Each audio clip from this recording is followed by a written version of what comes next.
Simulan natin ang ating paksa. Mateo Kapitulo 25 Versikulo 34.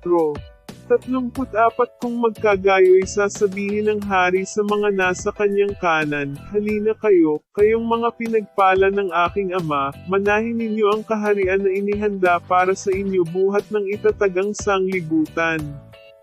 Mateo Kapitulo 13 Versikulo 43. 43 Kung magkagayo'y sisikat ang mga matuwid na parang araw sa kaharian ng kanilang ama. Kung sino ang may mga tainga upang makarinig, makinig siya. Roma Kapitulo 3 Versikulo 4, 23. Oo, maging totoo ang Diyos, ngunit ang bawat tao ay sinungaling, gaya ng nasusulat, upang ikaw ay maging ganap sa iyong mga pananalita, at manig ka kapag ikaw ay hinatulan. Ngunit dapat muna nating gawin ang kalooban ng Diyos at matatanggap natin ang lahat ng kanyang mabubuting pangako. Roma Kapitulo 3 Versikulo 23. 23 Sapagkat ang lahat ay nagkasala, at hindi nakaabot sa kaluwalhatian ng Diyos. Santiago Kapitulo 1 Versikulo 14. 14 Ang bawat tao ay natutukso pagka siya'y hinihila ng kanyang sariling pita, at nahihikayat. Kung alam lang natin kung ano ang pinakamalalim na kahulugan at ang tunay na kahihinatnan ng bawat tao ay sinungaling, natutukso, hinihila ng sarili niyang pagnanasa, at naengganyo, at ang lahat ay nagkasala kaya hindi umabot sa kaluwalhatian ng Diyos, baka hindi na nating gugustuhin na ipanganak pa at tunay na susumpin ang petsa ng ating kapanganakan. That is why those some of multiple reasons why we are not worthy to exist here on earth especially in eternity, but remember the Lord Jesus Christ finished already the work so that all our problem being sinners are solved, be saved and live for Christ forever. Siya ang ating pag-asa. Tala. Napakahirap maglingkod sa tunay na buhay na Diyos sa Biblia dahil siguro sa paghihirap na naranasan natin bilang mga lingkod niya, may babanggatan ako. Tulad ng nangyari kay Job. Job Kapitulo 2 Versikulo 7. Sa gayo'y lumabas si Satanas mula sa harapan ng Panginoon, at sinaktan si Job ng malalalim na bukol mula sa talampakan ng kanyang paa hanggang sa kanyang putong. Job Kapitulo 3 Versikulo 1. Pagkatapos nito ay ibinuka ni Job ang kanyang bibig, at sinumpa ang kanyang araw. At gaya ng nangyari kay Jeremias na propeta. Jeremias Kapitulo 20 Versikulo 14 hanggang 15.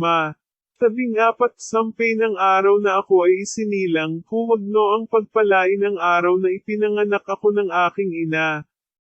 15 Masumpa ang tao na nagdala ng balita sa aking ama, na nagsasabi, isang lalaking anak ang ipinanganak sa iyo, na nagpapasaya sa kanya ng husto.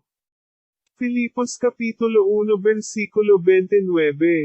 20 Sapagkat sa inyo ipinagkaloob alang-alang kay Kristo, hindi lamang ang manampalataya sa Kanya, kundi pati na rin ang magdusa alang-alang sa Kanya.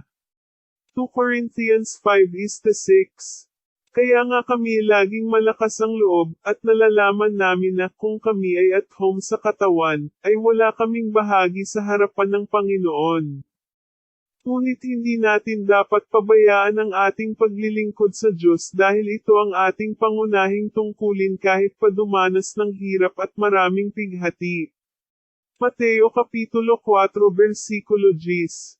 Nang magkagayo'y sinabi sa kanya ni Jesus, lumayo ka rito, Satanas, sapagkat nasusulat, sasambahin mo ang Panginoon mong Diyos, at siya lamang ang iyong paglilingkuran. Sa paglilingkod sa Diyos hindi tayo dapat matakot sa mga taong kayang pumatay sa ating katawan ngunit hindi sa kaluluwa. Basahin sa Mateo Kapitulo 10 Versikulo 28. 28 At huwag ninyong katakutan ang mga pumapatay ng katawan, datapwat hindi kayang pumatay ng kaluluwa, bagkus katakutan ninyo siya na kayang pumuksa ng kaluluwa at ng katawan sa impyerno. Ngunit sa pangkalahatan ay dapat nating katakutan ang Diyos na may kabuuang kumilos, siya ang tanging authority, kahit ang mga dyablo at demonyo ay natatakot sa Kanya. Unang Pedro Kapitulo 2:17. 17 Igalang ang lahat ng tao. Mahalin ang kapatiran. Matakot sa Diyos. Parangalan ang hari. James 2:11. Ikaw ay sumasampalataya na ang Diyos ay iisa, mabuti ang iyong ginagawa, ang mga demonyo man ay nagsisisampalataya, at nagsisipanginig. Narinig natin sa ilang patuto na sa impyerno ang mga tao ay tino-torture o pinahihirapan ng mga demonyo at dyablo. Maaari bang wasakin ng mga dyablo at demonyo ang mga katawan at kaluluwa ng mga tao sa impyerno? Ang sagot ko ay marahil sa pahintulot ng Diyos at ang hindi mapapatay na apoy at uod ay maaaring pumuksa ng mga katawan at kaluluwa, kaya't muli kong sabihin ito dapat tayong matakot sa Diyos. Ecclesiastes 12:13-14.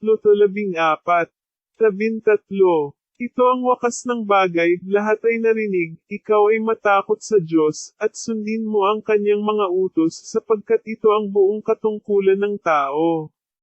14.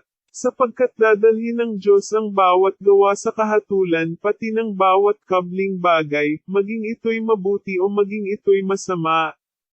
Kaya siguro ang Panginoong Hesus ay may matinding hangarin sa pangangaral na iligtas ang mga tao mula sa impyerno upang maiwasan ito. Basahin natin ang mga ito. Marcos Kapitulo 9:43-49. 43 At kung ang iyong kamay ay makapagpapatisod sa iyo, ay putulin mo, mabuti pa sa iyo ang pumasok sa buhay na filay, kaysa may dalawang kamay kang mapunta sa impyerno, sa apoy na hindi mamamatay. 44 Na do'y hindi namamatay ang kanilang uod, at ang apoy ay hindi namamatay. 45 At kung ang paa mo ay makapagpapatisod sa iyo, putulin mo, mabuti pa sa iyo ang pumasok ka sa buhay na paylay, kaysa sa may dalawang paa kang itapon sa impyerno, sa apoy na hindi mapapatay. 46 Na do'y hindi namamatay ang kanilang uod, at ang apoy ay hindi namamatay.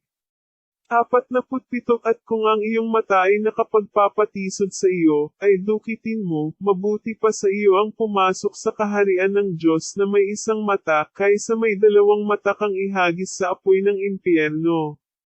48 Na do'y hindi namamatay ang kanilang uod, at ang apoy ay hindi namamatay. 49 Sapagkat ang bawat isa ay aasinan ng apoy, at ang bawat hain ay inaasinan ng asin. Paulit-ulit na sinasabi tungkol sa masama, ang kanilang uod ay hindi namamatay, gayon din, ang apoy ay hindi namamatay. Walang alinlangan, pagsisisi ng budi at matalas na pagmumuni-muni sa sarili ang walang kamatayang uod na ito. Tiyak na hindi maihahambing na mas mahusay na dumanas ng lahat ng posibleng sakit, kahirapan, at pagtanggi sa sarili dito sa lupa, at maging masaya magpakailanman sa kabilang buhay, kaysa tamasahin ang lahat ng uri ng makamundong kasiyahan sa isang panahon, at maging miserable magpakailanman. Tulad ng mga sakripisyo, dapat tayong maalat ng asin, ang ating tiwaling pagmamahal ay dapat masupol at mapatay ng Espiritu Santo. Kayong mga may asin ng biyaya, ay dapat ipakita na mayroon silang buhay na mga prinsipyo ng biyaya sa kanilang mga puso, na gumagawa ng mga tiwaling disposisyon. Sa kaluluwang makakasakit sa Diyos o sa sarili nating budi. Iyon lang sa ngayon. God bless all those who are added in the true church which pass the standard of God.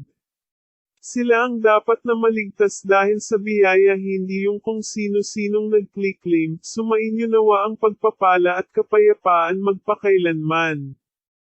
Amen. Hanggang dito na lang muna.